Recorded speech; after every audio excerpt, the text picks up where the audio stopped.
Bene, abbiamo adesso, salve, buongiorno a tutti, abbiamo adesso 26 spettatori, era previsto che arrivassero una quarantina di persone, però sono le 3:03 e abbiamo tantissimi argomenti di cui parlare, per cui io inizierei i lavori adesso, aspettando che comunque le persone che sono un po' in ritardo arrivino presto.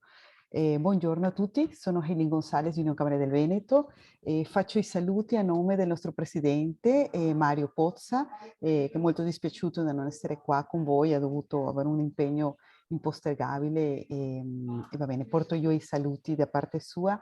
E volevo ringraziare oggi innanzitutto a tutte le persone che si stanno collegando e che partecipano in questa iniziativa portata avanti da Unione Camere del Veneto con la collaborazione della Camera di Commercio di Padova e la grossa partecipazione, perché se no non avremmo potuto fare questo evento, di Invitalia. Questo evento di oggi fa parte di un ciclo di incontri che il Sistema Camerale Veneto sta organizzando con Invitalia. Abbiamo fatto un evento il 15 di maggio sull'istrumento impresa a tasso zero, e il 12 ottobre abbiamo fatto un altro su self-employment. Adesso nella chat vi inserirò il link a questi due webinar che sono state condotte per funzionari di Invitalia con interessanti, importantissime informazioni sui diversi strumenti che oggi Invitalia offre a tutti gli aspiranti imprenditori, le imprese, le libere professioni, tutto quanto. Stiamo un po' provando a organizzare un evento focalizzato sui finanziamenti imprenditoria femminile e giovanile, solo che stiamo aspettando che escano i bandi regionali, tutto quanto. Questo sarà probabilmente verso la fine dell'anno, per cui tutti coloro che si stanno registrando adesso, vi prego stare attenti sempre alle newsletter di Non Camere del Veneto, delle Camere di Commercio locali, che stiamo sempre informando su questi eventi. Ok, niente, io partirei subito al sodo, visto che contiamo con un panel di esperti a cui voglio ringraziare a nome di Unione Camere del Veneto, voglio ringraziare in prima persona al dottor Sergio Donofrio di Invitalia, che sarà il moderatore di questo evento, che ci illustrerà su questo strumento Smart Start. Dopo vorrei ringraziare anche al dottor Roberto Santolamassa del T2 Veneto, che ci presenteranno queste realtà sull'incubatore d'impresa, il dottor Roberto Biscaro del Parco Tecnologico di Verona, a Matteo De Viaggi delle Village e Emiliano Fabris che arriverà un po' tardi e un po' dopo per appunto fare un intervento anche lui sull'incubatore che lui rappresenta.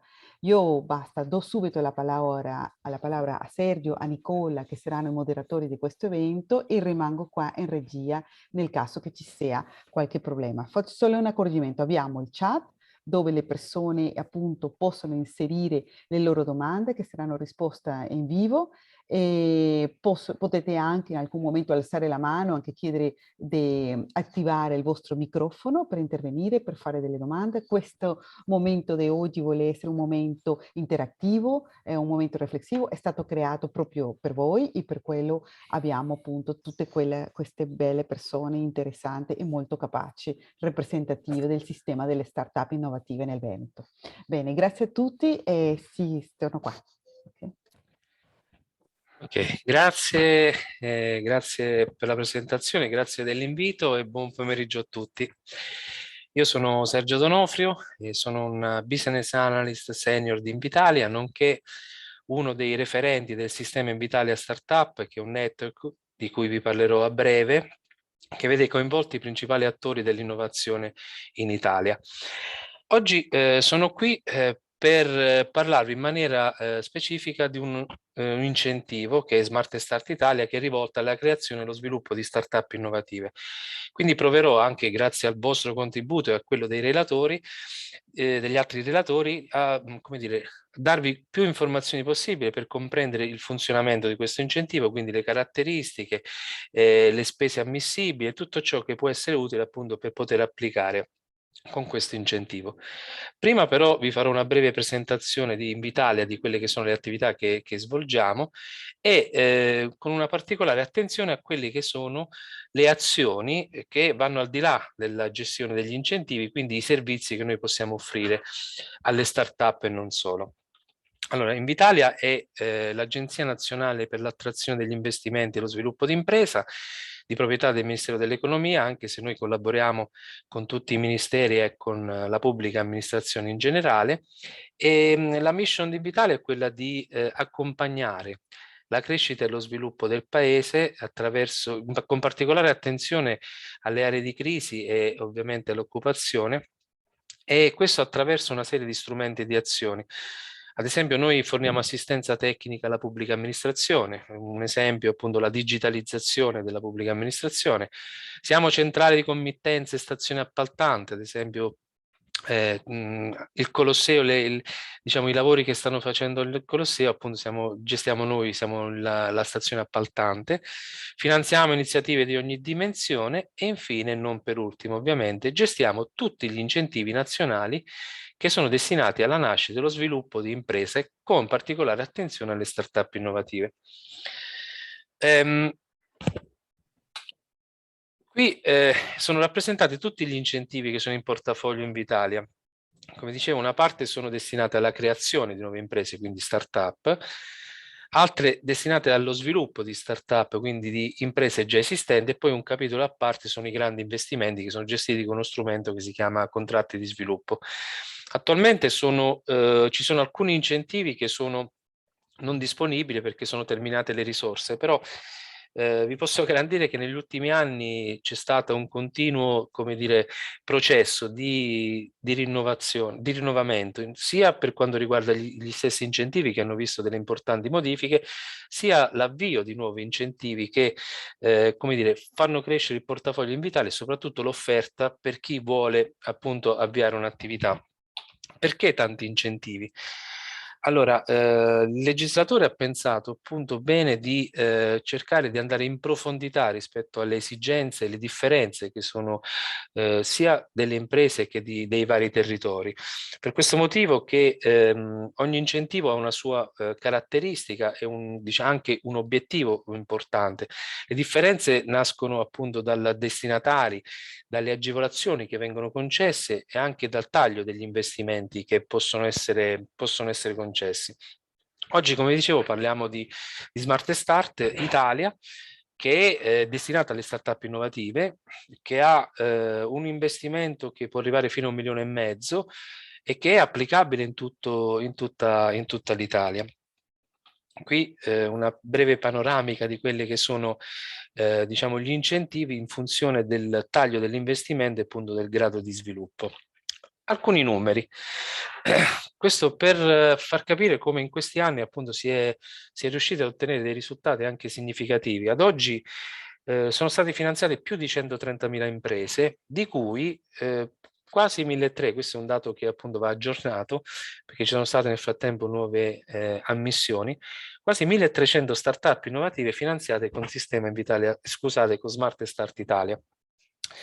Mi soffermo su questo dato perché il dato nazionale ci dice che attualmente sono circa 13.000 le start-up iscritte al registro speciale, un numero ancora molto limitato ovviamente, e Invitalia con Smart Start, se poi aggiungiamo tutti gli altri incentivi che sono comunque stati erogati alle start-up innovative, un esempio voucher, smart money e altro, arriviamo a coprire sui 2.000-2.500 imprese, quindi una buona parte, diciamo, di queste start-up che sono attive in questo momento hanno avuto un finanziamento.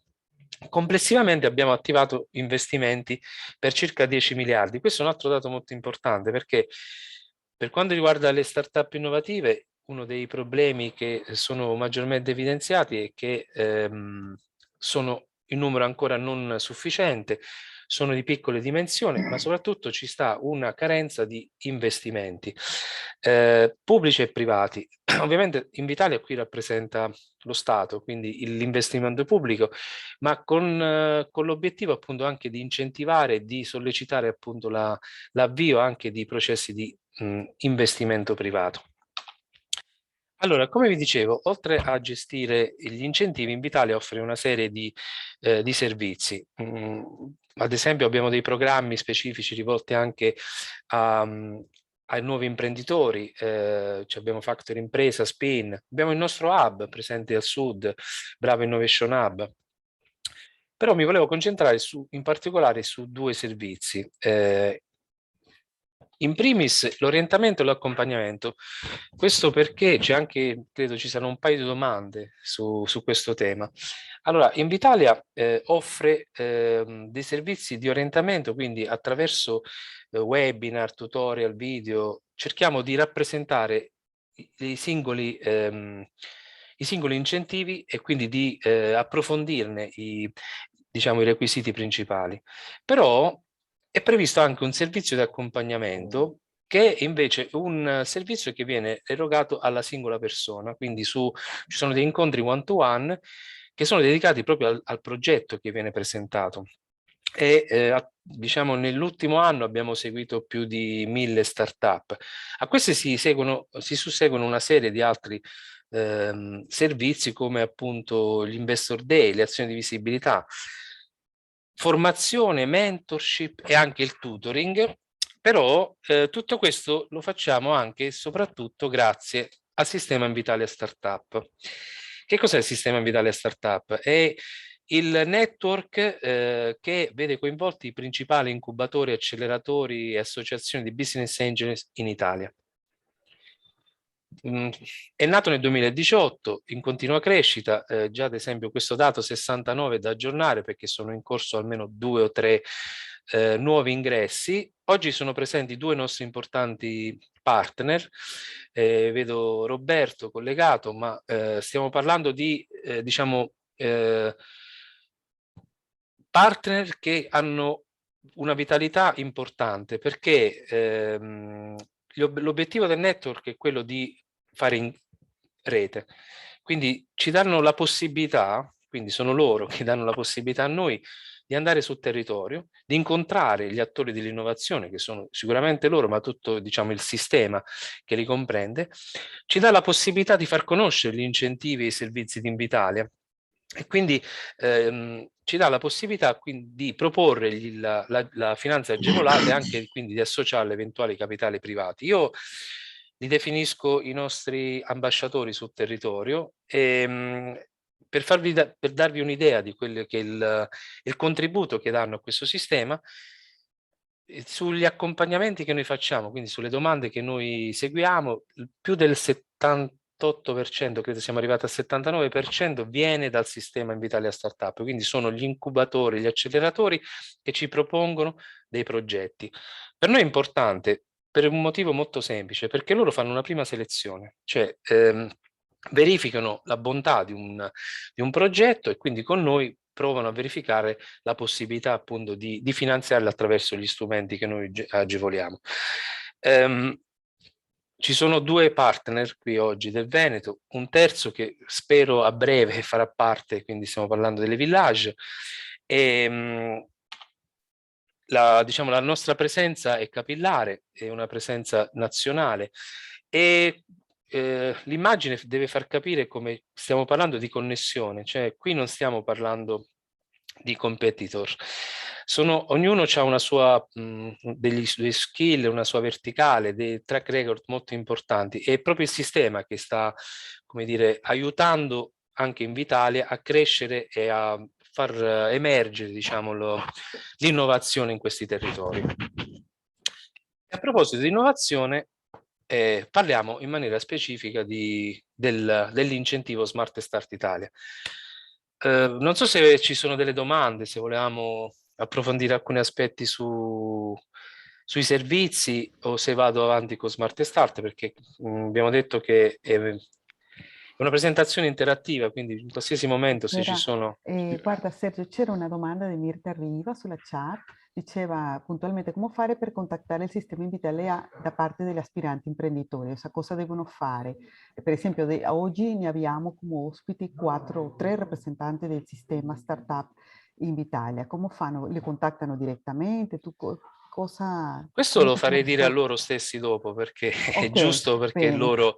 Okay. Sappiate però che loro sono in contatto continuo. In questo momento, devo essere sincero, io non sono il referente partner o seguo altri progetti, probabilmente seguirò le Village di Veneto, però vi assicuro che è un passaggio molto semplice, perché sono loro che vi fanno una prima valutazione e poi una volta che è verificata la bontà e quindi la possibilità di poter accedere a questi finanziamenti, vi mettono direttamente in contatto con noi. Al di là del fatto che poi c'è sempre la possibilità di accedere attraverso il nostro sito, però questo è, diciamo, un canale che può essere utile per il sistema e per tutti. E ho letto anche un'altra domanda sul discorso appunto c'era una aspetta sul fatto che è complicato burocraticamente aderire a Sì, questi bandi, alle difficoltà. Allora, la risposta è sì, lo ammetto, non è così semplice, anche perché stiamo parlando di finanziamenti che in alcuni casi appunto raggiungono anche 1,5 milioni, 3 milioni di euro, quindi non può non essere strutturato un progetto. Io dico sempre che chi arriva in Italia ha un'idea imprenditoriale, non una semplice idea. Anzi, direi, nel caso di innovazione, un'idea imprenditoriale validata, cioè noi siamo in grado di presentarci con un progetto che ha una sua validazione. Questo significa che ci vuole una preparazione, poi entreremo parlando proprio nello specifico di Smart Start, di quelli che sono i requisiti, ma anche, diciamo, gli skills che devono essere posseduti, però sicuramente è un lavoro impegnativo. Noi forniamo un'assistenza, come vi dicevo prima, con l'accompagnamento, anche i partner, ad esempio, ma ci sono, credo anche l'Union Camere, le Camere di Commercio organizzano, diciamo, dei percorsi per gli imprenditori, però ovviamente per presentare un progetto con Invitalia ci sa questo servizio di accompagnamento che vi darò poi dopo i riferimenti. Allora, parliamo di Smart Start. Allora, Smart Start è il più importante programma nazionale di finanziamento per la nascita e la crescita di start-up innovative. È nato nel 2013 come Smart Start, poi è diventato nel 2015 Smart Start Italia. E qui abbiamo Roberto, che è stato uno tra i primi che con Smart Start Italia ha promosso dei progetti, no? Sull'innovazione. Qual è l'obiettivo di questo incentivo? Innanzitutto quello di stimolare la nuova cultura imprenditoriale, quindi noi stiamo parlando di economia digitale applicata all'intelligenza artificiale, blockchain, Internet of Things, applicata anche ai settori tradizionali. Secondo obiettivo, quello di valorizzare i risultati del sistema della ricerca. Qui permettetemi di spendere due parole molto importanti. Io ho avuto la fortuna di poter assistere degli spin-off di università. Ci sono due problemi di fondo. Il primo è che spesso queste ricerche non vengono valorizzate in Italia, le persone si trasferiscono all'estero e dopo aver ricevuto appunto la formazione in Italia, realizzano i propri progetti all'estero. L'altro problema è che queste persone hanno una grande capacità, una grande conoscenza professionale e tecnica, però una scarsa propensione all'imprenditorialità. Per cui è importante cercare di eliminare questo gap anche attraverso appunto i nostri partner e le assistenze che vengono fatte, oltre che appunto ai servizi che noi proviamo ad offrire. Terzo obiettivo ovviamente è collegato al secondo, cioè coloro che sono andati via vorremmo che ritornassero, quindi i cervelli potessero ritornare in Italia per proporre e realizzare il progetto qui in Italia. A chi si rivolge? Allora, stiamo parlando di start-up innovative che devono essere di micro e piccola dimensione e non avere massimo 5 anni dalla data di costituzione ed essere iscritte alla sezione speciale della Camera di Commercio. Qui noi valutiamo diciamo, la fotografia al momento della presentazione della domanda, quindi se noi siamo start-up, siamo un'impresa, dobbiamo essere necessariamente start-up innovative per poter applicare. L'alternativa è quella di presentarsi come persone fisiche, quindi costituende, e una volta ammessa la domanda costituirsi appunto in una startup e iscriversi come startup innovativa. La terza possibilità, e credo ci sia anche qui una domanda, è essere un'impresa straniera che si impegna a istituire almeno una sede in Italia. Quindi questo vuol dire che anche qui si dà la possibilità di fare tutto questo post ammissione, quindi una volta che è stata ammessa dovete dimostrare di avere una sede operativa in Italia e quindi l'iscrizione alla Camera di Commercio. Se siete invece cittadini stranieri dovete essere in possesso del visto startup. Allora, cosa si può fare e cosa non si può fare? Più facile dire cosa non si può fare. Sono tutte quelle attività che sono regolamentate dalla Comunità Europea, quindi ci sono delle leggi ad hoc per loro, quindi la produzione primaria di prodotti agricoli, attività nel settore carboniero, il sostegno all'export, qui specifico che non è vietato esportare all'estero, chi fa la produzione esporta all'estero magari è benvenuto, è proprio l'attività di sostegno che non è ammissibile. E che cosa si può fare? Qui appunto emerge ancora più chiaro il focus sull'innovazione. Qui non si parla di settori, qualsiasi settore è ammissibile, tranne appunto quelli che vi ho appena detto. Ma il requisito che bisogna avere è o essere un'attività che abbia un significato contenuto tecnologico innovativo applicato ad un mercato, quindi rispetto ad una concorrenza, oppure che mira a sviluppare appunto soluzioni digitali, intelligenza artificiale, blockchain, Internet of Things, e o perché possono anche essere contemporanei, oppure finalizzate alla valorizzazione economica di risultati del sistema di ricerca pubblica e privata, quindi stiamo parlando sia di brevetti, sia anche di studi che sono realizzati da enti pubblici, comunque diciamo organizzazioni e enti che fanno questo, quindi anche l'R&D di aziende importanti. È fondamentale però che tutti questi risultati o i brevetti o queste ricerche siano legittimamente sfruttabili, cioè siano nella disponibilità dell'impresa, almeno fino alla realizzazione del proprio progetto.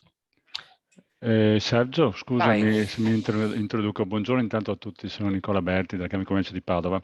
C'è una domanda appunto legata un po' alle slide che hai appena fatto vedere, in cui appunto uno chiede, Alessandro chiede, il sostegno è solo per start-up innovative nei settori dell'intelligenza artificiale, blockchain e IoT. Noi siamo una startup innovativa e stiamo sviluppando un dispositivo in fase di brevettazione dedicato al personal care, che non hanno nulla di elettronico. Possiamo comunque essere finanziabili? La risposta è sì. Sì, perché stai nel punto C, immagino, no? Quindi siamo dentro comunque. No, anche nel Mm. punto A, perché allora qui stiamo parlando di innovazione, poi dopo specificherò meglio, però provo ad anticipare che cosa intendiamo per innovazione. Una delle possibilità è appunto quella di sviluppare intelligenza artificiale, blockchain e Internet of Things. E devo dire che gran parte dei progetti hanno questo nel loro core, però ci sono anche tanti altri progetti che sono appunto innovazioni di prodotto, di processo o di organizzazione che hanno un forte connotato innovativo e che sono applicabili e quindi vanno contestualizzate nel mercato di riferimento. In questo caso, ripeto, non ci sono pregiudiziali.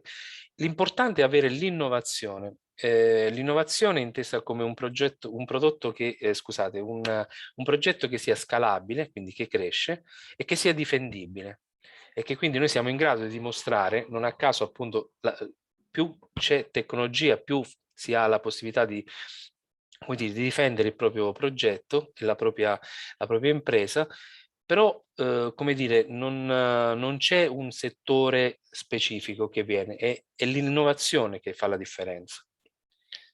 Spero di essere stato chiaro. Direi di sì, oh, perfetto, grazie.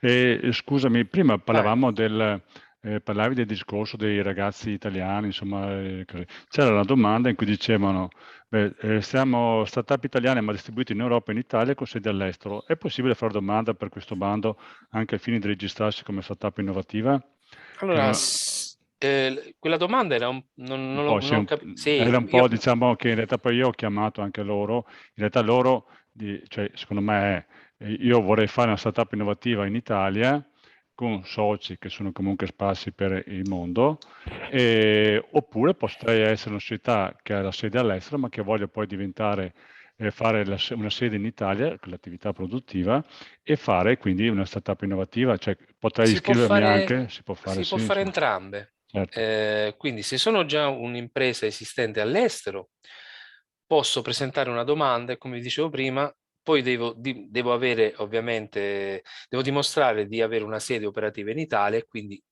post ammissione, quindi non devo farlo prima, ci sta la possibilità appunto di entrare nel circuito Italia e quindi realizzare il proprio progetto. Se sono invece un team di persone fisiche, quindi con persone che non hanno residenza in Italia, allora bisogna avere il visto startup. Visto startup, se andate su Google, digitate visto startup, vedete come è possibile ottenerlo, e quindi in quel caso è sulla persona che viene fatta la verifica sul visto startup. Altrimenti imprese basta che poi realizza una sede operativa in Italia. Ok? Grazie, adesso vi metto comunque il link anche delle Visa Startup, così se qualcuno Perfetto. vuole. Okay. Allora, cosa finanzia? Quindi immaginiamo di aver definito il nostro progetto, quindi abbiamo valutato tutti gli aspetti che caratterizzano un mercato, concorrenti, clienti, eccetera, eccetera. Adesso facciamo la lista della spesa di ciò che ci serve per poter avviare questo progetto. Allora, quando vi dico che bisogna matcharlo appunto con quelli che sono gli obiettivi e le caratteristiche dell'incentivo, è proprio questo: cercare di capire se queste spese di cui noi abbiamo bisogno rientrano in quelle che sono le spese ammissibili di Invitalia. Io parto dal trafiletto in basso, e cioè stiamo parlando di progetti che sono complessivamente, hanno un valore complessivo che va da 100.000 euro a 1,5 milioni. Questi progetti vanno realizzati in 24 mesi. Io dalla firma del contratto ho 24 mesi per completare e quindi acquistare questi beni. E parliamo di progetti autoconsistenti. Cosa vuol dire autoconsistenti? Che non possono essere parti di altri progetti. Quindi se io ho ad esempio un progetto da 10 milioni, non posso richiedere 1,5 milioni per Invitalia e poi il resto no. Questo progetto deve avere una sua vita e quindi deve in 2 anni possibilmente anche, come dire, andare sul mercato e quindi avviare il go to market. Quindi stiamo parlando di beni che sono qui classificati come macro voci in mobilizzazioni materiali e immateriali, servizi funzionali, compresi web marketing, dipendenti e collaboratori, adesso farò una specifica, e capitale circolante. Qui c'è un massimale il 20% di A più B più C più D. Allora, innanzitutto cerchiamo di capire qual è la logica. Allora, sicuramente è necessario che il bene di cui noi abbiamo bisogno rientri in queste categorie, ma non è sufficiente. Noi dobbiamo essere in grado di dimostrare che questo bene o questo servizio è strettamente funzionale all'attività e anche congruo rispetto al processo e al prodotto che noi stiamo, o servizio che stiamo proponendo. Quando parliamo di mobilizzazione, ad esempio, noi stiamo parlando innanzitutto per le mobilitazioni materiali di beni nuovi di fabbrica, non usato, e che hanno in sé tecnologia. Vi faccio un esempio perché spesso ci viene chiesto: ma io devo arredare anche un ufficio? Sì, è vero, sarà necessario, però non rientra, diciamo, nell'attrezzatura tecnologica. Noi stiamo parlando di impianti, di macchinari che servono per la prototipazione, anche per la produzione, e quindi stiamo parlando di ciò che è necessario come tecnologia per realizzare il progetto. Mobilizzazioni materiali, parliamo di brevetti, marchi, licenze, tutto ciò che è appunto funzionale per realizzare il mio progetto. E poi queste altre due voci che sono molto importanti sono i servizi, che sono anch'essi delle mobilizzazioni, ed è per il personale dipendente e collaboratori. Qual è la logica? La logica è che io ho un progetto, parto da un TRL 4, 5, 6, cioè ho un prototipo, un MVP, un beta, ho un'idea che appunto è stata validata, ho bisogno di ultimare questo sviluppo. Come lo faccio? Lo faccio sicuramente in parte con il mio team di sviluppo e quindi ho la possibilità di richiedere il contributo dei dipendenti o dei collaboratori. Quindi personale dedicato a ricerca e sviluppo, non marketing, no amministrativi, no commerciali, non che non siano importanti, però non sono funzionali alla ricerca e sviluppo. E inoltre ho necessità però di esternalizzare una parte di questo sviluppo, perché ci sono alcuni servizi, appunto, che ne so, impianti tecnologici oppure consulenze specialistiche tecnologiche, non a caso qui è citato, non è sottolineato, ma i servizi forniti a incubatori e acceleratori di impresa, cioè sono tutti quei servizi di terzi che ci garantiscono il buon esito del progetto. E inoltre, tra queste spese ci sta anche il marketing, web marketing e le spese del circolante. Questo perché appunto l'obiettivo è quello di andare sul mercato, quindi ho bisogno di lanciare il mio prodotto con il marketing, scelte oculate, mirate, seguendo il target, che siano coerenti col target che abbiamo individuato, così come le spese di circolante, che anch'esse hanno un valore soprattutto per chi deve avviare un'attività, perché ci consentono appunto di avere quella quota di, che ne so, ad esempio i costi di affitto di un locale, le materie prime per chi fa produzioni, i servizi che non sono quelli che abbiamo visto prima, quindi tutto ciò che ci serve appunto per gestire e per avviare il nostro processo. Allora, perché accedere a questo incentivo? Quali sono i vantaggi? Allora, in primis l'agevolazione. Allora, facciamo un esempio pratico. Supponiamo che il nostro progetto è 1 milione, Invitalia vi copre l'80%, quindi 800.000, che possono diventare 90 se le start-up sono composte interamente da giovani o da donne, o se all'interno c'è il famoso cervello di ritorno. Non c'è nessuna diluzione del capitale sociale. Invitalia non chiede equity, non ci sta nessun vincolo che vi viene chiesto, se non quello di rimborsare il prestito, perché stiamo parlando appunto di un finanziamento. Però questo lo fate in 10 anni con un avvio ritardato, quindi voi avete 3 anni di tempo per completare il programma di spesa, avviare l'attività, quindi un altro anno, e poi iniziare a pagare. Qual è il vantaggio reale? Qui è sottolineato, e il terzo punto è tasso zero senza garanzie. Allora, sul tasso zero potreste dirmi, ok, sì, attualmente i tassi non sono molto elevati, ma è il senza garanzie che fa la differenza. Perché, sempre parlando di un progetto 1 milione, se io volessi appunto accedere a un finanziamento bancario, ad esempio, ho necessità di produrre delle garanzie. Qui l'unica garanzia siete voi, è il vostro progetto, il team e la capacità appunto di realizzare questa idea imprenditoriale. Questo secondo me è il vero valore aggiunto. Poi ci sta, lo dico perché comunque sia anche incubatori che sono al nord hanno in pancia start-up che applicano poi nel sud Italia. Comunque chi realizza il progetto in sud Italia ha la possibilità di non rimborsare un 30% del finanziamento che è stato concesso. Altri vantaggi sono i servizi di tutoraggio, lo vedremo dopo, perché il discorso dei servizi che forniamo, che vanno al di là dell'incentivo, prima ci sta un accompagnamento, quindi per chi vuole presentare la domanda.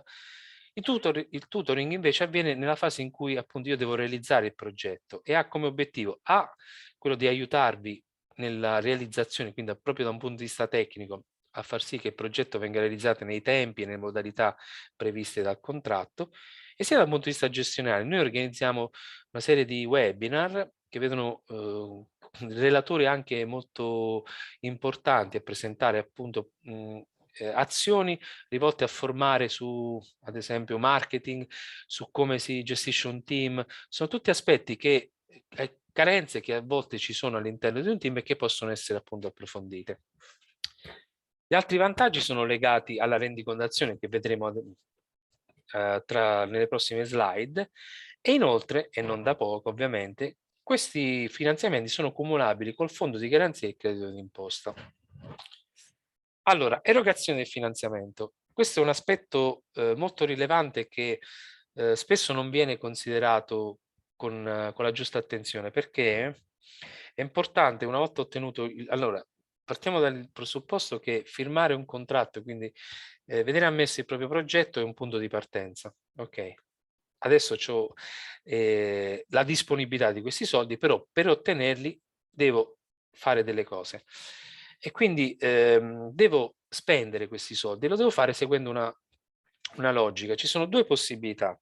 Parto dall'ultima. La rendicontazione col conto corrente vincolato. Io scelgo da subito di aderire a questo, alla convenzione che ha il Mise con l'ABI. Ci sono delle banche che hanno aderito, scelgo una banca, prendo l'accordo, verso la quota di spettante all'impresa. Abbiamo detto che Invitalia copre l'80%, quindi il 20% più l'IVA va interamente versato. Invitalia verso l'80% e da lì si procede ai pagamenti. Ovviamente questa è un'opzione che vede come dire, un finanziamento immediato da parte dell'impresa. C'è però una possibilità, diciamo, più diluita, passatemi il termine, cioè non necessariamente devo versare tutto quello che diciamo è di competenza della mia azienda, ma lo posso fare a stati di avanzamento lavori. Quindi questa erogazione avviene col massimo di 5 stati di avanzamento e posso scegliere due modalità, o con fatture quietanzate o non quietanzate. Quietanzate vuol dire che io ho già pagato il fornitore, presento le fatture e i documenti che dimostrano che ho pagato il fornitore, Invitalia vi rimborsa l'80%, con quei soldi utilizzerò per acquistare gli altri beni e quindi procederò ai vari SAL fino all'ultimo SAL che invece deve essere completamente pagato. L'altra possibilità è quello di farlo con fatture non quietanzate. Questo vuol dire che io ottengo dal fornitore una fattura, non devo dimostrare di averla pagata e Invitalia vi eroga l'80% verificando però che voi abbiate la possibilità di dimostrare la copertura del 20% più l'IVA. Quindi col SAL successivo dimostrate il pagamento del SAL precedente e procedete di questo passo. Spero che sia chiaro, è un po' complesso da certi punti di vista, però su questo voglio anche aggiungere una cosa molto importante. Molti dicono che è una bella prospettiva quella di non pagare prima il fornitore. È vero, però questo non è così scontato. Prima di procedere con queste scelte bisogna avere la certezza e anche la capacità di gestire questo rapporto con i propri fornitori, perché non è appunto così scontato che il fornitore accetti questo tipo di procedura. Allora, un altro breve parentesi lo faccio sul costo del personale. Abbiamo detto appunto che per la ricerca e lo sviluppo c'è la possibilità di ottenere il rimborso, perché si parla di rimborso, perché sono pagati anticipatamente diciamo, le buste paga, di tutti coloro che sono dedicati alla ricerca e allo sviluppo. Come vedete, al costo unitario, anche l'importo che vi viene riconosciuto è maggiore rispetto a quello applicato, diciamo, di solito. Quindi questo è anche un altro premialità in più che vi viene concessa, che vi dà la possibilità appunto di gestire al meglio il personale. Allora, come avviene il processo di valutazione? Accedo al sito di Invitalia, mi devo registrare, adesso c'è lo SPID, bisogna avere una PEC, comunque è tutto guidato. Io devo presentare una domanda con un pitch. Questa domanda viene recepita appunto dall'area di istruttoria di Smart Start, c'è una prima valutazione sulla documentazione, poi c'è un colloquio, questo colloquio viene effettuato col team e questo colloquio serve per approfondire appunto il progetto, anche per verificare la consapevolezza degli stessi. Cosa viene valutato? Allora, gli ultimi due punti sono punti che sono trasversali a tutti gli incentivi, cioè stiamo parlando di sostenibilità economica, quindi bisogna dimostrare che il nostro progetto gira da un punto di vista economico, di mercato, la fattibilità tecnologica operativa del piano, quindi abbiamo previsto tutti i beni necessari per realizzare il progetto, però sono i primi due punti che sono importanti. Il primo è adeguatezza della competenza tecnica, organizzativa e gestionale richieste dall'attività imprenditoriale, che così sembra un po' vago, ma significa il team. Noi valutiamo soprattutto il team inteso sicuramente come capacità di dimostrare di avere tutte le competenze all'interno, quindi verifica dei percorsi anche di studi, di lavoro, che ci dicono appunto che abbiamo scelto la persona giusta, ma attraverso soprattutto il colloquio, capire se effettivamente questo team è strutturato e ha una vision che è rivolta appunto al raggiungimento di un obiettivo. Non è sufficiente avere delle competenze all'interno. Queste competenze devono essere, come dire, coordinate, devono avere un unico messaggio. Su questo credo e spero che anche gli altri relatori evidenzieranno appunto l'importanza del team. L'altro aspetto, come vi dicevo, è il carattere innovativo. Abbiamo già detto, rispondendo alla domanda di prima, bisogna dimostrare di avere un'innovazione, che la stessa sia scalabile e anche difendibile. Qui ci sono delle premialità che sono riconosciute se ci sono alcuni fattori. Vi sottolineo solo alcuni. Innanzitutto l'investitore qualificato. Cioè se ci sta, e qui rientra nel discorso, no, del matchare i finanziamenti pubblici con quelli privati, se ci sta un investitore qualificato che decide di investire almeno il 30% del complessivo del vostro progetto, vi verrà riconosciuto il punteggio massimo per i punteggi A e C, cioè il team e la sostenibilità economica si dà per automatico risolto. Perché? Perché ci sta chi crede nel vostro progetto e quindi chi è consapevole appunto che sia il team che questo progetto è solido. Scusa Sergio, una Vai. domanda sempre per quanto riguarda i costi del personale, chiede Alessandro. Sì. Se i founder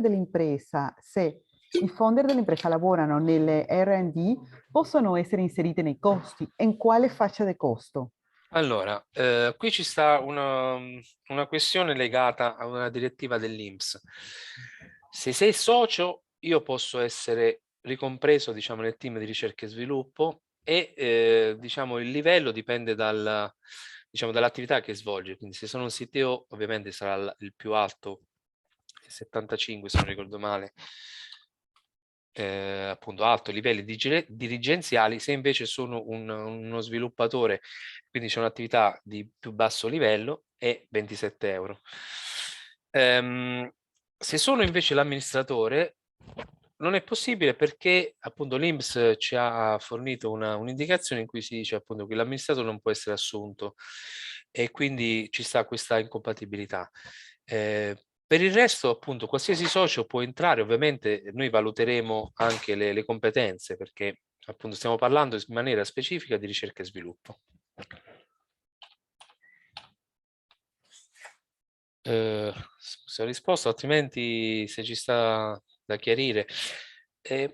Ritornando alle premialità, oltre all'investitore qualificato, l'altro punteggio è appunto la collaborazione con incubatori e acceleratori di impresa, compresi gli Innovation Hub, e qui viene garantito il superamento del punto di fattibilità tecnologica. Noi crediamo molto appunto nella collaborazione con gli incubatori. Lo facciamo noi come sistema Invitalia Startup, ma lo riconosciamo anche come premialità, non solo come spesa, perché come dicevo prima anche le spese di accelerazione, di incubazione sono previste, perché secondo noi sono importanti soprattutto in una fase di startup per appunto essere accompagnati, essere guidati in una fase molto, molto delicata. Allora, servizio di tutoring ne abbiamo già parlato prima, scusate, e ritornando al discorso dei servizi che noi forniamo, ripeto, ci sta la possibilità di accedere a questo servizio di accompagnamento anche attraverso appunto i nostri partner ed avere diciamo la possibilità appunto di confrontarsi con un esperto. Qual è l'obiettivo? L'obiettivo è quello di non valutare il vostro progetto e nemmeno di correggerlo, il progetto rimane vostro, è quello di aiutarlo a rappresentarlo al meglio, perché il progetto va rappresentato con un format e lo stesso deve essere chiaro, completo e coerente. Quindi noi vi aiutiamo è un lavoro che si fa insieme, a capire se effettivamente stiamo raccontando al meglio il nostro progetto e stiamo fornendo tutte le informazioni sufficienti per essere valutati. Qui ci sono appunto alcuni dati, ma ne abbiamo parlato prima, sulle startup che sono state finanziate. Giusto un discorso, un appunto sui settori, come dicevo appunto, sono tanti settori che sono ammessi. Se non ricordo male c'era una domanda su smart mobility e ci sta anche qui, appunto un 20% sono le domande che sono state ammesse, quindi vi dico, stamattina ho avuto un colloquio proprio con una startup che ha in questo settore, quindi è ammissibile. E come vedete ci sono settori più vari, dal turismo ai beni culturali, l'industria high tech, quindi non è, ripeto, non è tanto il settore, ma è l'innovazione che noi apportiamo. Sergio, scusa, ti interrompo un attimo perché ci sono due domande nella chat, forse una verrà risposta dopo quando parlano proprio gli incubatori. Matteo domanda quali incubatori vengono riconosciute come tali, solo quelle certificate o anche altre realtà. Questo lo risponderemo dopo, però dopo c'è Esatto. Alessandro anche che dice buongiorno, di nuovo Alessandro, non mi è chiaro il punto sulla sovrapponibilità con altre misure. Noi abbiamo ricevuto l'approvazione per un contributo a fondo perduto da Lazio, Innova, per una sede operativa in Lazio. Possiamo accedere a Smart Start per le spese non coperte da Lazio Innova? Sì, allora, in realtà non ne avevo parlato, ho parlato solo del fatto che è cumulabile col fondo di garanzia e credito d'imposta, che ovviamente hanno un altro... Allora, qual è il discorso? Tutti i finanziamenti, non a caso, quando verrete ammessi, qualora presentate una domanda, appunto, se sarete ammessi a qualsiasi incentivo, il vostro progetto viene registrato con un numero, CUP, Core. Questo per identificare il progetto. Ma qual è l'obiettivo? È quello di verificare appunto che le spese che voi richiedete non siano state finanziate, le stesse spese. Quindi se io ho un altro investimento, scusate, un altro finanziamento che non riguarda gli beni che sto richiedendo, è possibile farlo. Un'altra però importante valutazione sul discorso dell'autoconsistenza.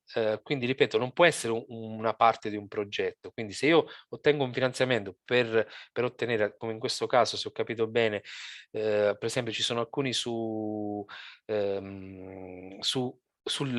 circolante, perfetto, io posso accedere a quel finanziamento, il circolante lo chiedo specificatamente per l'altro incentivo e quindi qui richiedo tutto il resto. Quindi l'importante è che ci sia, non sia agevolato lo stesso bene o lo stesso servizio. Io comunque volevo concludere semplicemente dando i riferimenti che sono il nostro numero verde, il sito Invitalia dove troverete tutte le informazioni, anche la possibilità di accedere a webinar, pillole e tutto per vari incentivi e sui nostri social. Quindi io concludo qui. Sì, Sergio, benissimo. Appunto, siccome adesso cominciamo magari a parlare, Sì, beh, naturalmente, vediamo anche le domande e risposte che sono arrivate, no? Cioè, vai. in realtà ci chiedono, stiamo parlando dei soggetti che diciamo che possono accompagnare, no? Quindi il discorso se gli incubatori sono solamente quelli certificati o anche altre realtà, cioè quindi se eventualmente chi accompagna l'impresa che ha magari un punteggio deve essere per forza o meno un incubatore certificato, oppure deve far parte, non so, del circuito delle startup in Italia. E l'altra domanda, che è successiva, comunque legata, chiede informazioni un attimo, chi sono gli organismi di ricerca? Possono essere altre startup, sono gli incubatori o sono delle fondazioni? Qui, nel senso che l'organismo di ricerca, qui bisogna un attimo spiegare che non sono, a mio avviso, né gli incubatori né gli acceleratori, ma sono altri enti. Adesso non so se magari hai qualche esempio su cui... Allora, partiamo da questo. Sicuramente, appunto, vi facevo l'esempio, l'università. L'università, enti di ricerca, ci sono enti anche all'interno delle grandi aziende, ad esempio ci sta ricerca e sviluppo, e quindi sono però, stiamo parlando di ricerche che sono ovviamente, noi dovremmo poter dimostrarne, no, l'esito e il valore delle stesse. Anzi, faccio un altro esempio proprio perché l'ho seguito ieri. E questo fa parte di un'impresa, ovviamente non posso fare nomi e cognomi per ovvi motivi, e hanno realizzato uno studio. Loro hanno richiesto a questa impresa, una grande impresa, la possibilità di sfruttare questo studio, gli è stato concesso e da lì stanno costruendo un progetto. Quindi il punto di partenza è lo studio che è stato fatto, la ricerca che è stata realizzata, ovviamente che è possibile da dimostrare. Tutti gli spin-off universitari, noi ce ne abbiamo tanti che vengono seguiti e molti dei quali finanziati. Sull'altra domanda, allora qual è il discorso? Io sicuramente vi dico che tutti coloro che fanno parte del sistema Invitalia Startup e che quindi se vi rivolgete a loro sicuramente sono riconosciuti, perché ovviamente per aderire al sistema Invitalia Startup bisogna avere delle metriche, dei track record che rientrano ovviamente in questo. Questo è il discorso. Poi sul resto, appunto, stiamo parlando di incubatori, acceleratori, ci sono delle regole che riguardano appunto i track record. Ovviamente se si è qualificati, ovviamente è in automatico che venga riconosciuto. Ci sono altre domande, se non ricordo male. Se Invitalia finanzia spese prima della presentazione della domanda, scusate, non l'ho detto, no, sono tutte le spese successive alla presentazione della domanda, quindi ovviamente se sono una costituenda mi devo prima costituire, perché le spese devono essere realizzate e imputabili all'impresa, all'azienda, non alla singola persona. Sì, Paola chiede, tornando un attimo sul compenso per il lavoro svolto dai soci fondatori, se sono anche membri del CDA, se assunti a busta paga, il relativo costo deducibile. Qui il discorso più che altro è capire se sono soci amministratori Esatto, quella stipendiati, è la insomma. differenza. E qui praticamente se fossero a busta paga, allora sarebbe sì, sarebbe Però deducibile. ripeto, deve essere, ovviamente non deve essere l'amministratore e deve far parte dell'area ricerca e sviluppo, non è che qualsiasi tipo di attività. Cioè io sono il responsabile del marketing, ad esempio, anche se è una figura importante, fondamentale, purtroppo la normativa non lo Quindi dovrei essere riconosce. un socio non amministratore che comunque è Esatto. coinvolto nell'attività di ricerca e sviluppo. Ok. Ok. Direi... Microfono, Nicola, non ti sentiamo, il microfono si può abilitarlo adesso? ho Ok. visto che bene o male, un socio quindi non all'interno del CDA, certo, il discorso che abbiamo appena detto, in realtà non deve essere un socio amministratore. Qui Esatto. la domanda di Paola. Prima, mentre parlavi, ho messo anche il link al servizio di accompagnamento, che mi pare appunto una cosa molto sentita, no? Sul fatto di essere un po' quindi accompagnati anche non necessariamente da dei professionisti per la presentazione delle domande. Una cosa che mi veniva un po' da chiederti, quella poca esperienza che ho visto che ho sullo Smart and Start, secondo me è importante dire, attenzione, la domanda ha senso farla quando tu hai un prototipo e che comunque hai già verificato, l'hai già validato e quindi hai già magari un tuo mercato piccolo ma potenzialmente sviluppabile. Cioè, quindi non è sufficiente dire io ho una bellissima idea, faccio la domanda, ricevo i soldi e poi parto. Quindi Allora, questo passaggio... sì, sì, è importante. Penso di aver detto che appunto si parte da un MVP, da un prototipo, da un beta. Quindi, però stiamo parlando anche di startup, quindi sicuramente chi è già sul mercato, parliamo anche della possibilità di finanziare un upgrade. Quindi io ho un prodotto, appunto beta o comunque un prodotto, passatemi il termine, artigianale, ho bisogno di industrializzarlo, di automatizzarlo, eccetera, quindi introducendo innovazione e chiedo a Invitalia di poter completare questo, ok? Oppure parto come startup. Perché si parte da questo livello? Perché in realtà poi Invitalia vi potrebbe, anche se purtroppo in questo momento non posso che dirvi che sono misure che non sono come dire, applicabili perché sono terminate le risorse, perché per le fasi precedenti sono previste altri incentivi, come ad esempio Smart Money.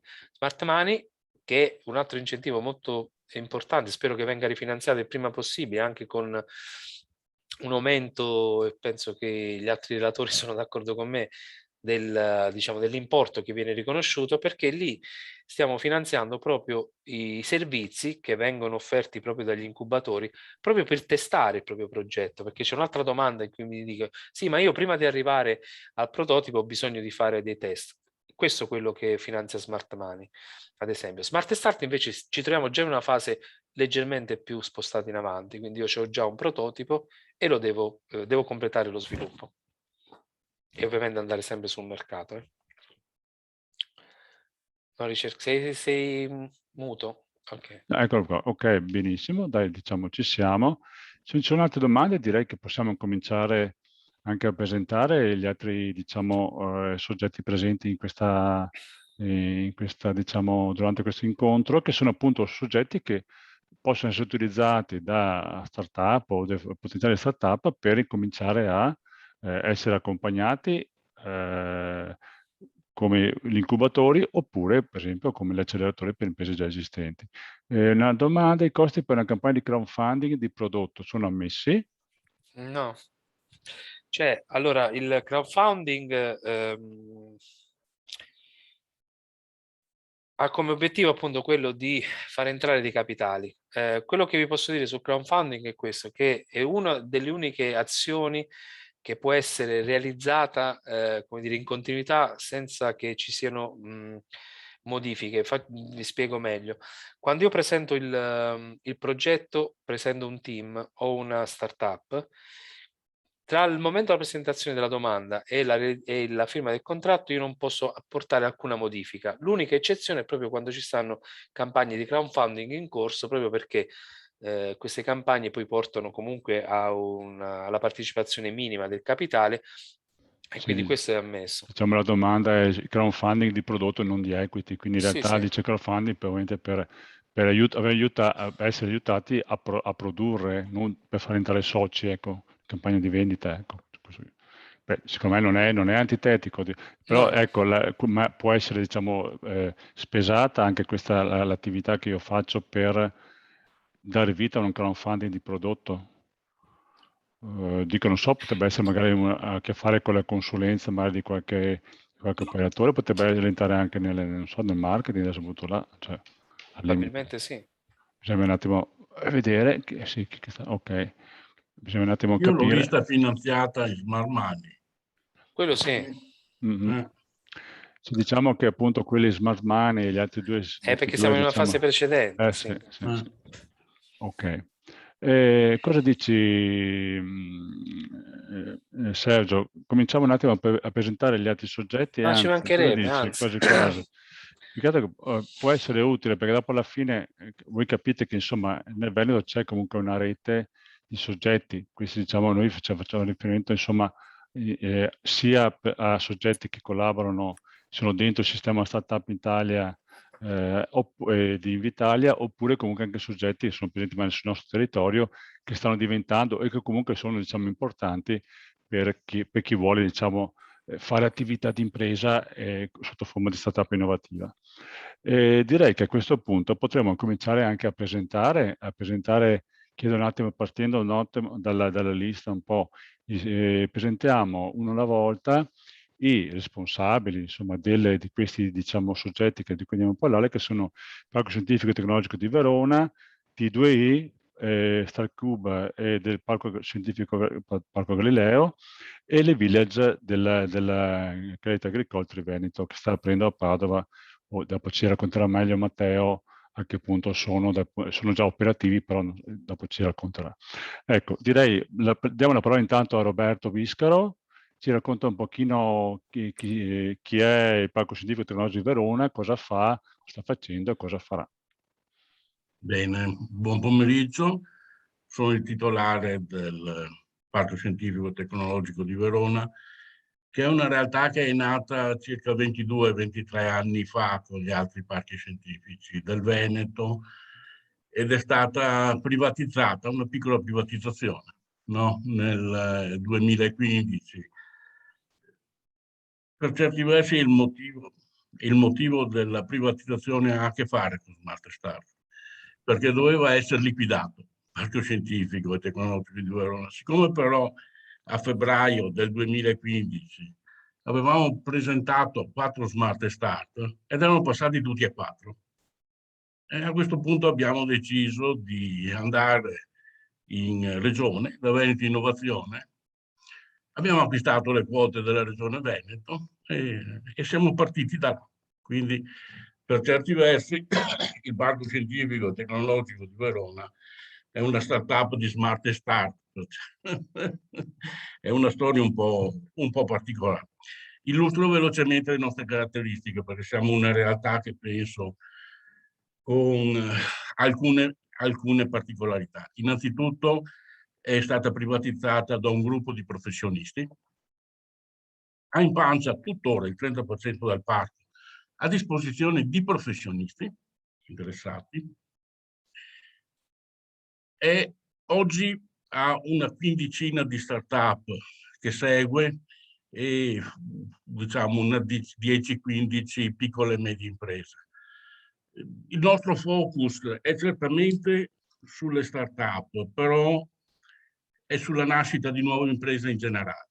Cioè tendiamo a creare una comunità di giovani imprenditori innovativi nel Veneto. E quindi stiamo aggregando in realtà sia tramite passaggi generazionali, sia tramite la partenza di nuove imprenditorialità, questa comunità. Abbiamo la caratteristica di essere profondamente verticalizzati, siamo molto presenti sull'agricoltura, dove abbiamo creato una filiera completa con il centro di ricerca delle produzioni vegetali dell'Emilia Romagna, che ha come socio più o meno il 20% della produzione vegetale italiana, l'Istituto di Genetica e Biotecnologie di Trieste, che è un organismo sovranazionale partecipato da 65 paesi oggi, e con l'associazione delle aziende di agrofornitura, quindi praticamente una verticalizzazione su tutto il ciclo dell'agricoltura, con l'obiettivo nostro praticamente di ridisegnare il ciclo dell'innovazione in agricoltura, accorciando il tempo dell'arrivo delle start-up sul mercato, perché praticamente se riusciamo a far incontrare gli attori, tutti ne beneficiano, sia dal punto di vista dei tempi, sia dal punto di vista dell'efficienza. Le nostre verticalizzazioni sono agricoltura, sulla space economy siamo ben presenti, e più che altro sull'aerospazio, più che sulla space economy, e poi abbiamo una presenza trasversale sull'economia circolare, dove investiamo anche direttamente come parte. Dicevo, siamo più interessati alla generazione di nuova impresa, anche partendo dalla vecchia impresa, più che fossilizzati proprio sul concetto di startup.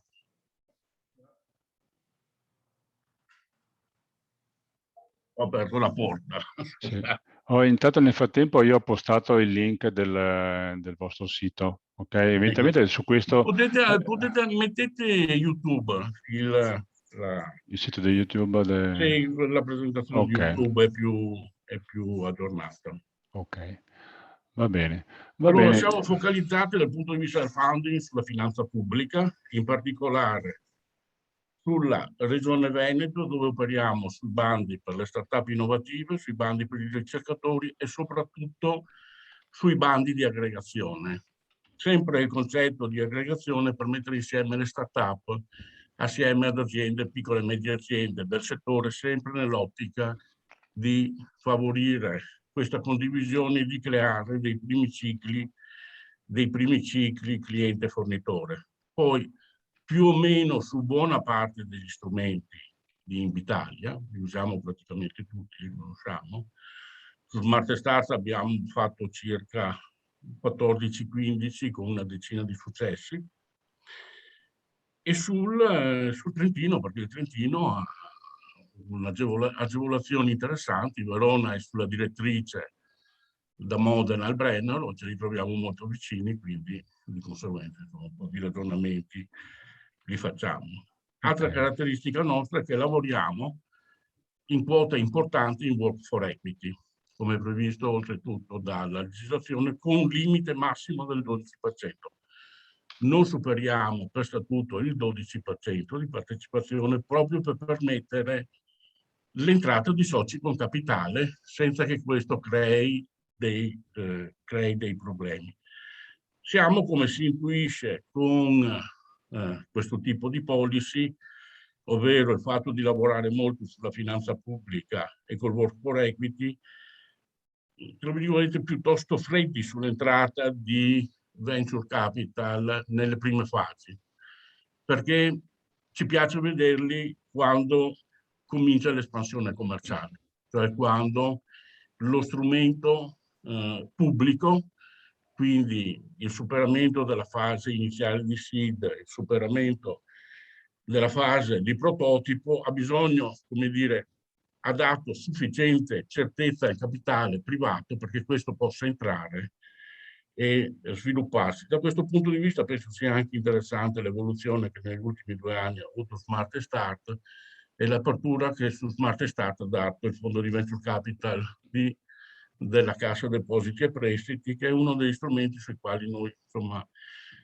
stiamo orientando. L'altra cosa è che tendiamo, proprio perché entriamo in War for Equity, a seguire il ciclo delle aziende fino alla loro valorizzazione. Quest'anno ci doteremo di una mini SICAV, di una società di investimento semplice, quindi, proprio per conferire tutto il War for Equity che abbiamo preso in questi anni e per iniziare, come dire, non solo a preparare le start-up fino al primo cliente, per capirci, ma anche poi sul processo, accompagnarli sul processo di valorizzazione.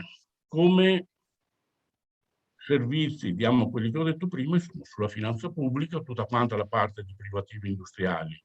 Facciamo anche direttamente, stendiamo i brevetti, poi in collaborazione ovviamente con dei consulenti all'albo.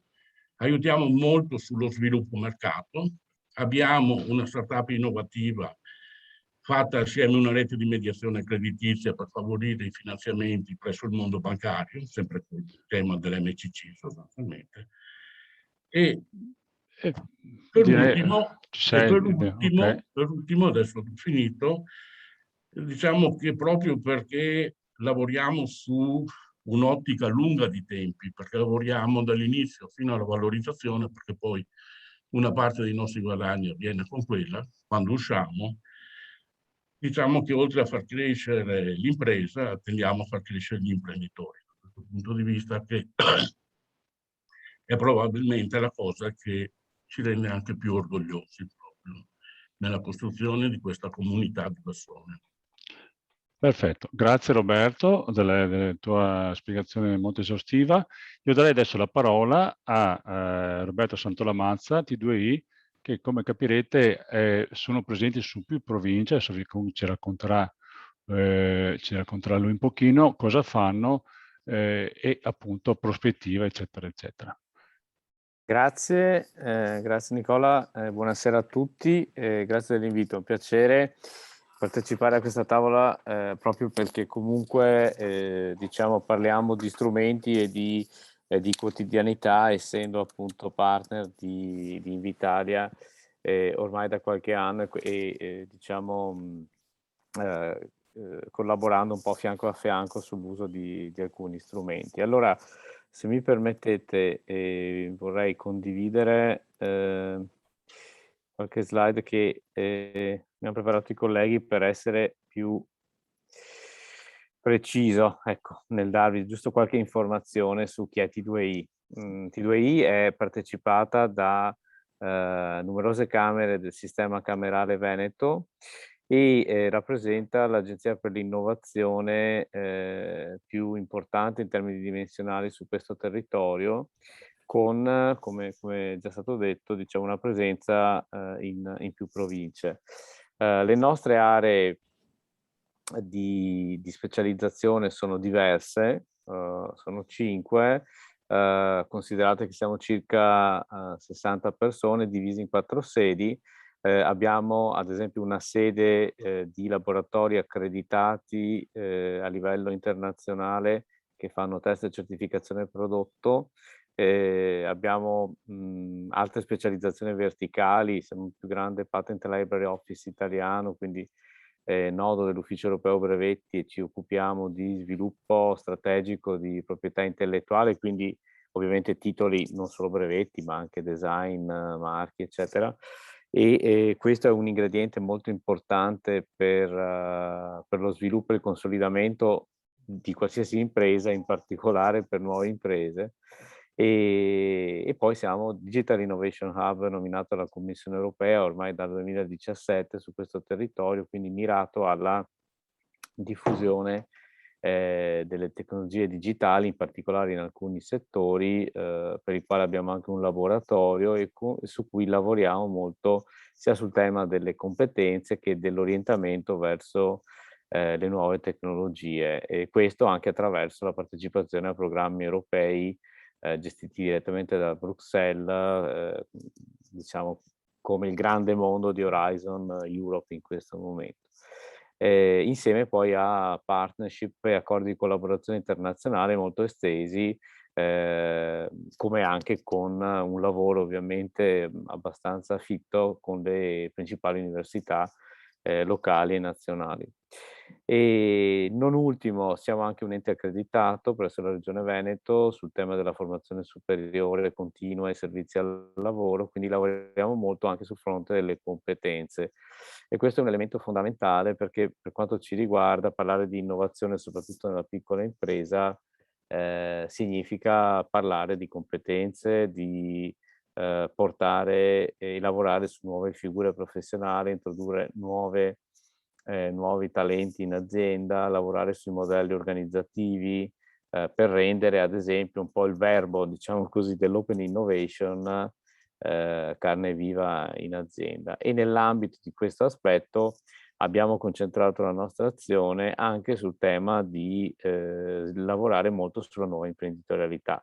Come veniva ricordato anche diciamo a fianco dei nostri soci, partner camerali, lavoriamo parecchio nello sviluppo di azioni di primissimo livello, di orientamento, di ascolto, di affiancamento di aspiranti imprenditori che magari hanno solo un'idea, non hanno ancora un'idea di che cosa sia un'impresa, attraverso delle attività di consulenza, di assistenza, di formazione dedicata che facciamo anche proprio insieme alle camere. Ovviamente in quest'ultimo anno e mezzo sono tutte tramutate in azioni su piattaforma digitale, ma che sono spesso dei canali importanti da cui poi sono scaturite delle idee di impresa che abbiamo aiutato anche a realizzare, impostando proprio lo statuto, il business plan, quindi facendo d'affiancamento sia con competenze interne che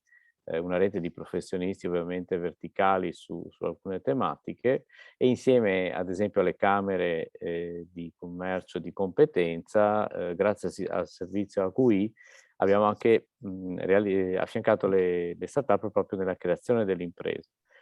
Sapete tutti che c'è stato un po' un ritorno all'indietro per quanto riguarda la necessità del notaio per la creazione di impresa, però al di là di questo, diciamo, da parte nostra comunque il lavoro, insieme anche ai soci camerali in alcuni casi, è un lavoro comunque costante di consulenza, di affiancamento, che anche se adesso riprevede un passaggio di quel tipo, non cambia molto. E poi c'è il tema dell'accelerazione e dell'incubazione di impresa, che è un po' la quinta area, su cui lavoriamo attraverso anche la disponibilità di una sede fisica. E qui vedete l'ingresso, è una sede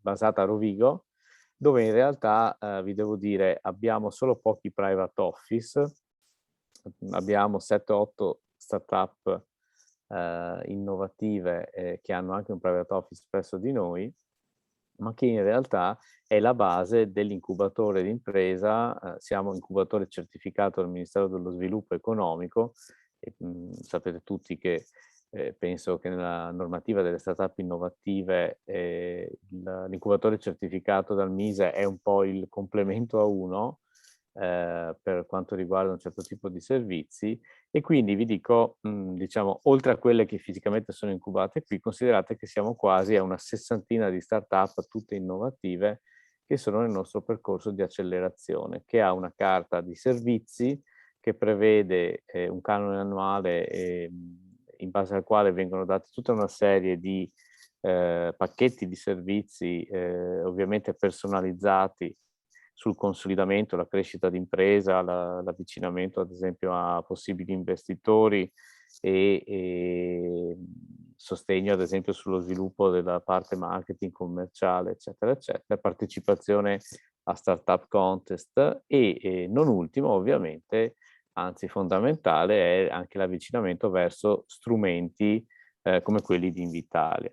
Ecco, giusto, scusate, per completarvi il quadro, abbiamo queste 4 localizzazioni, quindi quartier generale a Treviso, poi la sede di laboratori che accennavo a Oderzo, quindi sempre in provincia di Treviso, verso est, l'incubatore a Rovigo e poi un'altra sede a Verona, dove comunque ci occupiamo, come in tutte le sedi, insomma, di startup. Tra l'altro una nota, abbiamo un accordo quadro con l'Università di Verona, per cui seguiamo tutte le spin-off dell'Università di Verona.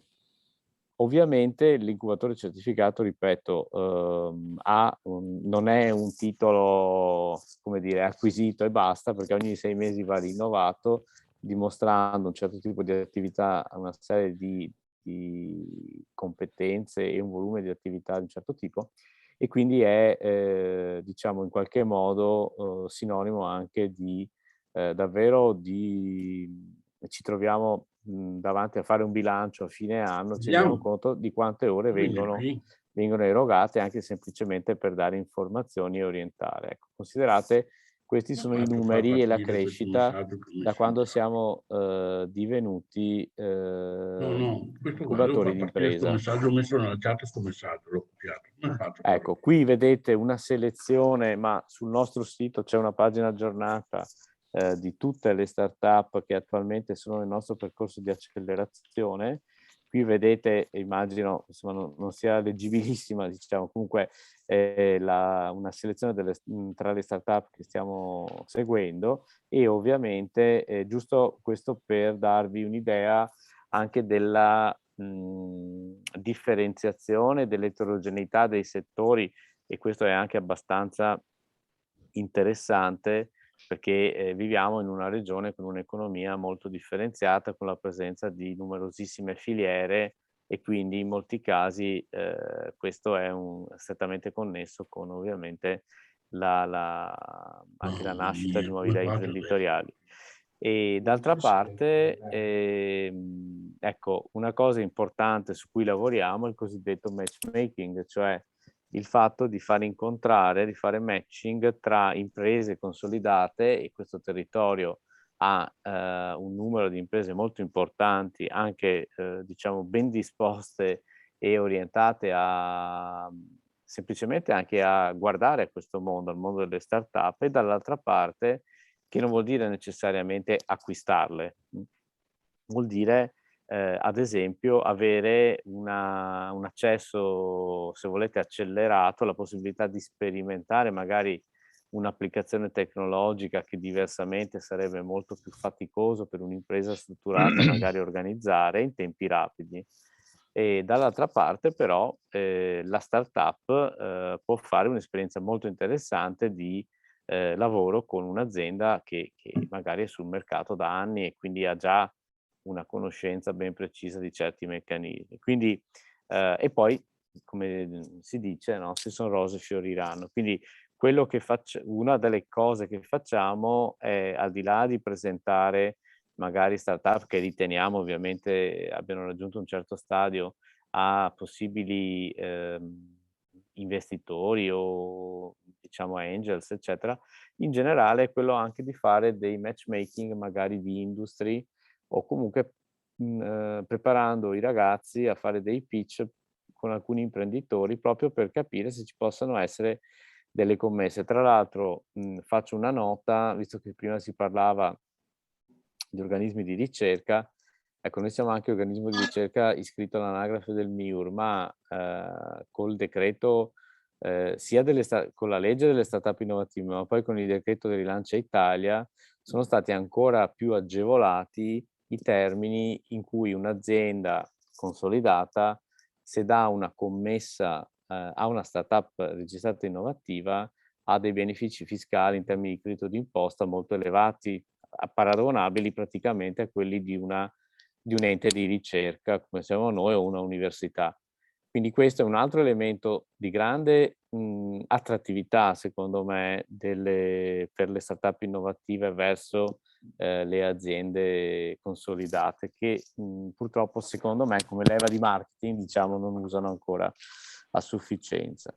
Ecco, poi per chiudere William?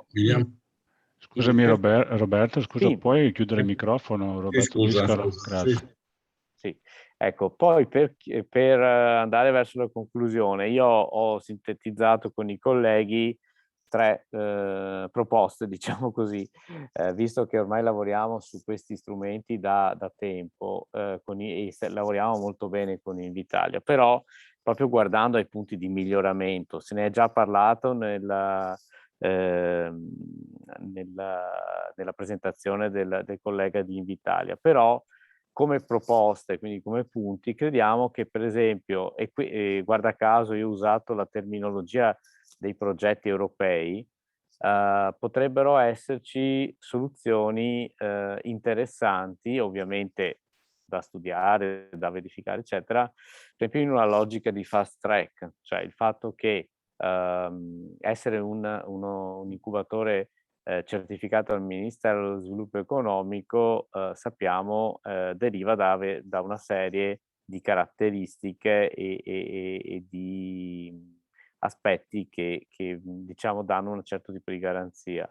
La possibilità magari di che questo significhi avere un fast track nei tempi di istruttoria, che sono uno dei vulnus, sappiamo bene, voglio dire che poi ci sono delle complessità che è difficile anche gestire, ma comunque in generale i tempi spesso sono un po' un freno anche all'avvicinamento a questi strumenti. La possibilità che magari se l'istruttoria viene seguita da un incubatore certificato potrebbe, diciamo, allargare la platea dei soggetti che presentano. Ovviamente l'incubatore certificato fa da filtro, perché è chiaro che non può arrivare una proposta che è ritenuta scadente lungo il fast track, ecco. Però questo sarebbe interessante. E sempre pensando ai progetti europei di ricerca, ottenere un Seal of Excellence, nel senso che anche i lavori di accompagnamento e la possibilità di avere già magari anche delle esperienze precedenti che magari non hanno condotto al finanziamento, ma che hanno già, come ci è già capitato, visto la possibilità di ripresentazione, perché magari c'era uno stadio, un round della startup che non era ancora ritenuto sufficientemente maturo e non dover rifare tutto da zero, diciamo così, potrebbe essere anche questo un elemento interessante, ovviamente con tutti i crismi dell'affidabilità e della credibilità, per dare maggiore forza e maggiore anche velocità nello sviluppo delle pratiche. E dall'altra parte, questo non riguarda tanto direttamente Invitalia, ma il tema del partner creditizio, il tema che ci siamo trovati più di una volta sia per le modalità di erogazione, sia perché poi ci sono delle dinamiche che tutti conoscete, che la banca comunque si è trovata a chiedere garanzie supplettive allo startup innovativa. E chiaramente questo poi ha creato una situazione ovviamente di difficoltà, o comunque ha rallentato, se non depotenziato lo strumento. Perfetto. Quindi qui è più un tema di accordo magari con i singoli operatori del mercato del credito, però questo è un elemento che, vi dico, ci siamo trovati francamente l'esperienza insegna praticamente. Sì. Ok. Ecco, questi sono i nostri contatti, dei miei colleghi, insomma, che sulle varie sedi presidiano i temi dello startup, però insomma comunque basta andare sul nostro sito e trovate un po' tutti i riferimenti. Grazie Roberto, ho messo nel frattempo il link del vostro sito e comunque naturalmente poi le slide magari le diamo anche alla Helene e quindi le metto a disposizione assieme poi al video. Io adesso darei la parola a Emiliano Fabris, il direttore del Parco Galileo, che ci spiega un pochino alcune cose e cosa fa, cosa farete, eccetera, eccetera. Buongiorno a tutti, sono Emiliano Fabris, come detto sono da Nicola Berti, sono l'amministratore delegato e direttore generale di Galileo. Vi condivido una brevissima presentazione solo per supportarmi nella presentazione. Nicola, dimmi se si vede tutto. Sì, si vede, sì, ok, perfetto. Perfetto. Allora, Galileo è il parco scientifico e tecnologico di Padova, ma è anche l'incubatore universitario di impresa di Padova, è anche Scuola Italiana Design, è anche Matec, materiali innovativi. Abbiamo diverse divisioni, e anche PopLab, che è una struttura che abbiamo acquisito nel corso dell'ultimo anno, che ha sede a Rovigo, e ci occupiamo da diverso tempo di trasferimento tecnologico, innovazione e accompagnamento delle start-up. Le persone che vedete sono alcuni docenti di Scuola Italiana Design, scelte tra i più importanti designer e art director italiani. Vedete degli ingegneri dei materiali, vedete degli esperti dei market analyst e vedete degli startup specialist, per usare terminologia anglosassone. Queste sono le nostre divisioni. Dentro alla divisione Education abbiamo Scuola Italiana Design, che è una scuola d'eccellenza che forma 90 studenti all'anno, selezionatissimi, siamo al massimo della capienza, abbiamo 270 studenti che diventeranno poi gli art director di domani. I nostri studenti nel giro di pochissimi mesi dal diploma, quando non prima, come in molti casi, sono già impiegati, quindi anche in tempi insomma difficili come quelli che stiamo vivendo, per fortuna le metriche sono buone.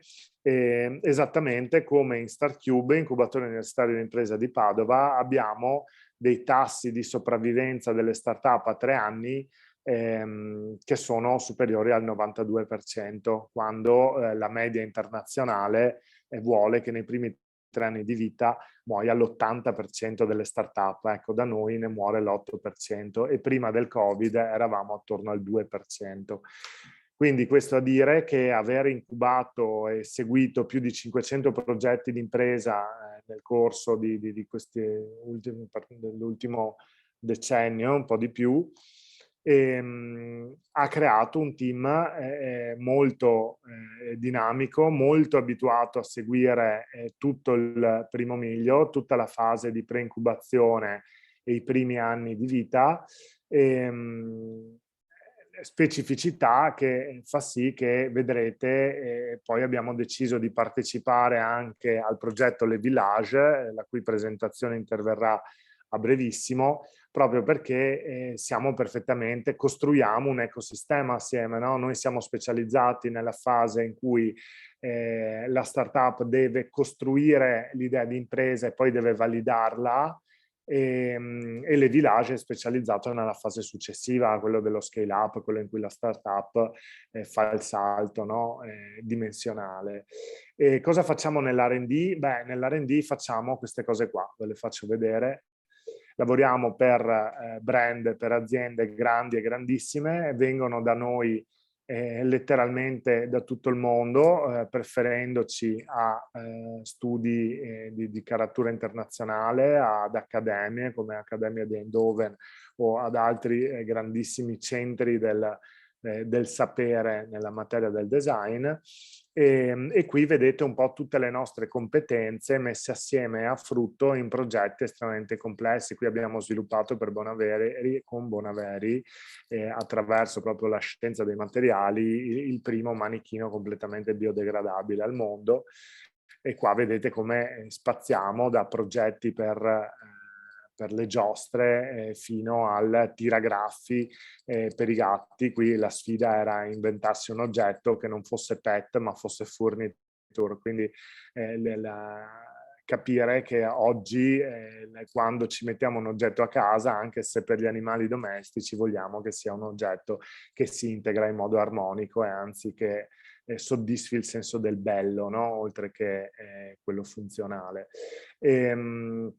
Quindi dicevamo grandissime aziende vengono da noi, ma attenzione che una startup che entra nell'incubatore si trova accompagnata e seguita in tantissimi aspetti, dalla redazione del business plan, ma questo insomma ormai è la base, ma anche la redazione del piano di marketing, di comunicazione, si trova i designer che possono supportarla nel costruire il logo, il brand, nel costruire un'immagine digitale, nel costruire il product design del prodotto stesso della startup, fino agli aspetti ingegneristici e più tecnici connessi anche alla parte di sviluppo, fino alle matematiche che istruiscono le macchine di produzione, per intendersi. Quindi un ecosistema in cui ci sono moltissime competenze che dialogano tra di loro e che ci permettono di accompagnare startup da qualsiasi settore. Siamo un incubatore che ha scelto di specializzarsi nel saper seguire qualsiasi tipo di startup, esattamente come l'Università di Padova è un'università generalista che spazia dalla filosofia alla scienza dei materiali, all'ingegneria meccanica, alla storia, alla geologia e così via. Così noi abbiamo spin-off universitari che arrivano dai più disparati dipartimenti con i prodotti più diversi, ma anche startup che arrivano al tessuto economico privato. Ecco, non voglio ammorbarvi ulteriormente e interrompo la condivisione e do subito la parola ai prossimi speaker. Grazie Emiliano. Abbiamo messo il link anche del Parco Scientifico e anche del StarCube. Grazie mille. Lasciamo la parola all'ultimo, ma last but not least, Matteo Di Biase, che ci racconta appunto questa nuova presenza insomma nel Veneto e via. Prego. Buongiorno a tutti, innanzitutto grazie anche per l'invito, a parte che è un piacere perché proprio in questa occasione si vede proprio il far sistema e l'essere tutti assieme, quindi non siamo qui uno concorrente all'altro, ma siamo uno complementare all'altro e veramente se, come stiamo facendo, collaboriamo, riusciamo a fare il bene delle start-up. Le Village è nuovo, diciamo, sul panorama qui del Triveneto e si inserisce proprio in contesto di ecosistema, quindi non è una cosa che va a sostituire altro, ma come diceva Emiliano poco fa, si aggancia a quello che già esiste. E condivido una presentazione anch'io. Eccolo qui. Uno solo. Eccoci. Nel frattempo ho messo un attimo il link del vostro sito, insomma quello più generale, poi insomma casomai darai riferimenti per Padova, casomai dopo vediamo. Dai. Ok, prego. Sì, essenzialmente il format nasce dalla capogruppo Crédit Agricole in Francia, ricordo sì, Crédit Agricole rappresenta una delle prime 10 banche al mondo e sulle economie locali e sulle attività sul territorio è sempre stata molto attenta perché nasce come cassa rurale, cassa regionale in Francia. E oggi i village sono 42, il primo è nato a Parigi nel 2014, quindi un modello che funziona e lo dimostra il fatto che la banca stessa non si è fermata alla prima, seconda, terza esperienza, ma addirittura è andata oltre Alpe sviluppando i primi 3 village anche qui in Italia. Siamo partiti a Milano con 2 anni fa, 1 anno fa con Parma e adesso siamo partiti proprio da qualche mese sulla città di Padova per coprire l'area del Triveneto. Il villaggio del Triveneto, vado subito a questa slide che mostra quindi la copertura, ha già trovato, quindi abbiamo la presenza di Crédit Agricole che quindi garantisce una certa internazionalizzazione per le start-up e anche un'attività di fundraising, ma soprattutto poi ha trovato nel territorio un forte appoggio e sostegno. Infatti il Parco Scientifico Galileo è azionista con una quota molto importante del 35% e qui c'è stato un forte contributo da parte della Camera di Commercio di Padova e della Fondazione Cariparo. L'Assindustria Veneto Centro, Padova e Treviso con un 10% e l'Università di Padova con un altro 4%. Quindi dimostra quindi proprio che l'iniziativa si è attecchito fortemente già dall'inizio su questo territorio. Le Village è un modello che parte proprio da start-up che hanno già un business avviato, quindi hanno un minimo di fatturato e quindi possono essere accelerate e messe in contatto con le aziende partner. Le aziende partner sono le corporate, le chiamo corporate ma in realtà sono aziende del territorio, quindi non stiamo parlando delle grandi multinazionali, non so, Vodafone, Team, Saip, Many, ma parliamo delle aziende delle nostre regioni, che possono essere di piccola, media o grande dimensione e che messe in contatto con le start-up, un po' come sentivo anche dagli altri centri viene fatto, quindi Disco prima spiegava di Verona, ma anche Roberto Santramazza parlava di T2I e anche Emiliano, cioè questo contatto crea proprio una contaminazione, un supporto per la startup e allo stesso tempo un processo di open innovation per l'azienda. E poi abbiamo l'altro contributo forte che mettiamo insieme è quello degli abilitatori. Infatti Invitalia per noi è un partner fondamentale, lo è stato e lo è a Milano, lo è a Parma e adesso stiamo collaborando proprio perché si crei questo accordo anche su Padova.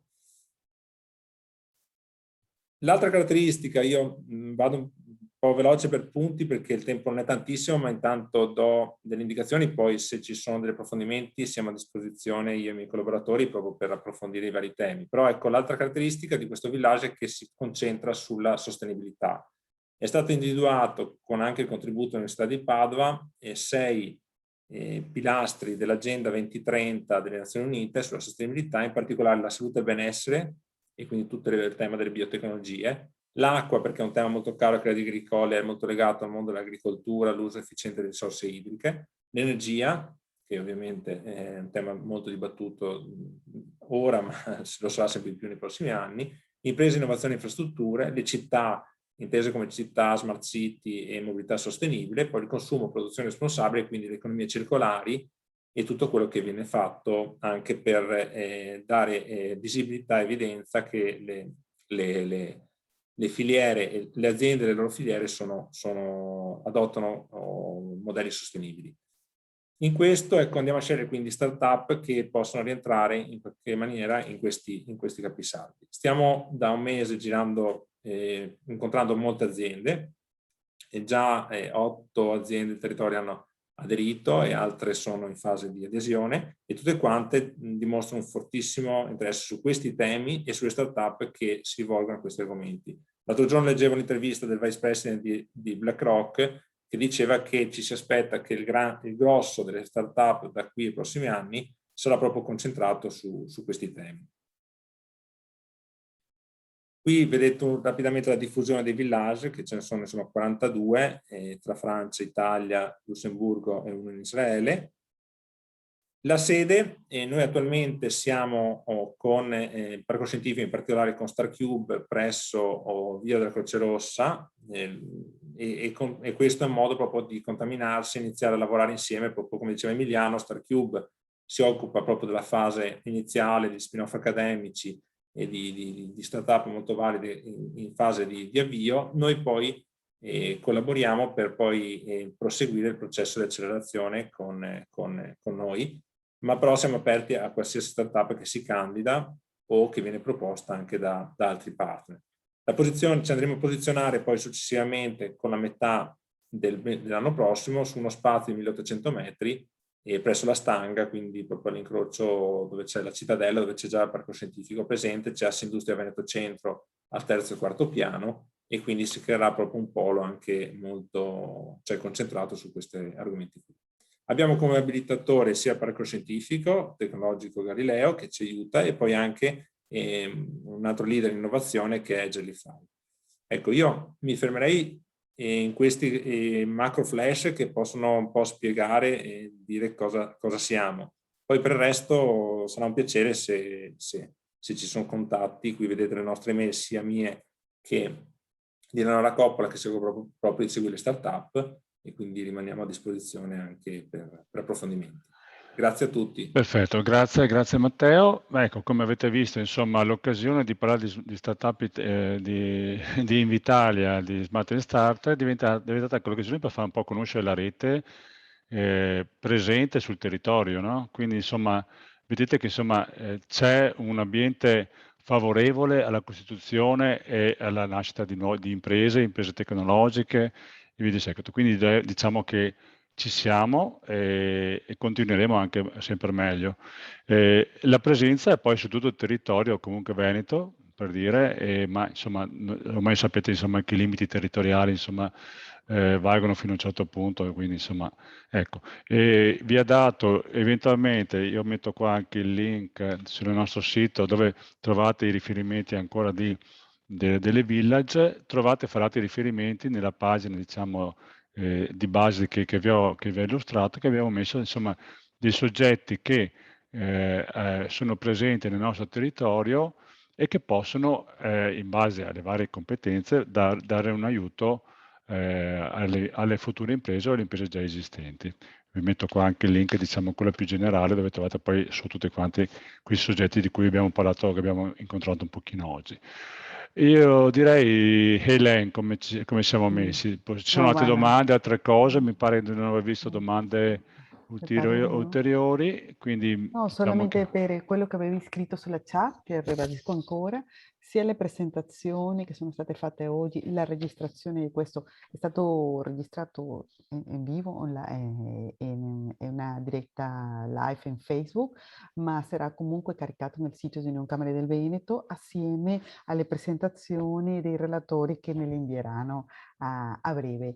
E ringraziamo tutti quanti, in particolare appunto gli spettatori che sono stati qua, anche abbiamo sforato dei 15 minuti, però era veramente molto interessante approfondire e capire su queste realtà così interessanti. Grazie per aver ricevuto questo invito, grazie a Nicola che sei stato il motore, sei tu il motore di tutti questi eventi con Invitalia. Grazie mille e grazie a Sergio in primis per Invitalia, Emiliano, Matteo, il dottor Santolamassa, che è anche un nostro partner del rete con il sistema camerale. Bene, vi ringraziamo tutti e speriamo alla prossima poter anche riproporre eventi simili, appunto, non solo per la startup integrativa, sino per le startup in generale. Okay. Buonasera a tutti. Grazie. Grazie a tutti, buonasera a tutti, grazie della presenza. Grazie. Grazie.